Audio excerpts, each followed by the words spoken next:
जळगावातल्या संत मुक्ताई सागर कारखान्याचा पहिला गळीत हंगाम गाजला, तो मुख्यमंत्री आणि महसूल मंत्री यांच्या कोपरखळ्याने। आज मुख्यमंत्री देवेंद्र फडणवीस यांच्या हस्ते कारखान्याचा पहिल्या गळीत हंगामाला सुरुवात झाली। यावेळी व्यासपीठावर उपस्थित असलेल्या मुख्यमंत्र्यांकडे आपल्या भागातील समस्या मांडण्यात खडसेंनी एकही कसर सोडली नाही। राज्याच्या आर्थिक परिस्थितीची जाणीव असली तरी मुख्यमंत्री या समस्या पूर्णत्वास आणतील असंही खडसेंनी जाहीर केल्यानं मुख्यमंत्र्यांच्या भाषणाकडे सगळ्यांच्याच नजरा लागल्या। मुख्यमंत्री आपल्या भाषणात काहीतरी घोषणा करतील अशी अपेक्षा खडसेंसहित उपस्थितांना होती।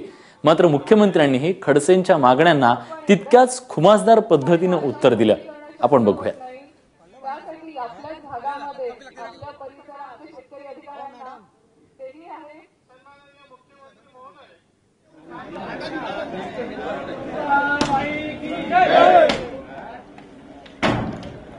दरम्यान एकनाथ खडसे यांनी केलेल्या मागण्या आणि त्याला मुख्यमंत्र्यांनी दिलेलं उत्तर या सगळ्यामध्ये कशा पद्धतीने या दोघांमध्ये जुगलबंदी रंगली आपण बघूया।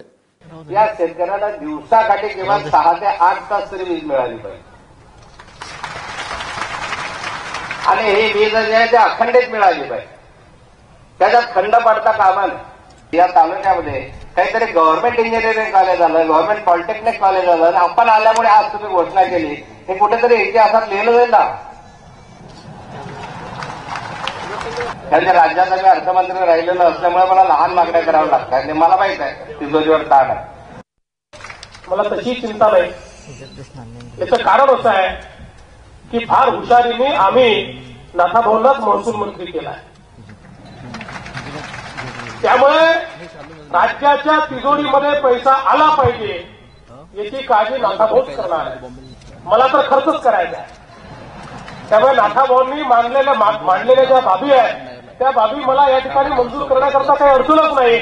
मला माहिती आहे की पुढच्या काळामध्ये नाथाभाऊ ज्या प्रकारे या राज्याच्या तिजोरीमध्ये महसूल आणणार आहेत त्यातनं निश्चित राज्याची परिस्थिती ही चांगल्या प्रकारे आम्ही या ठिकाणी सुधारू।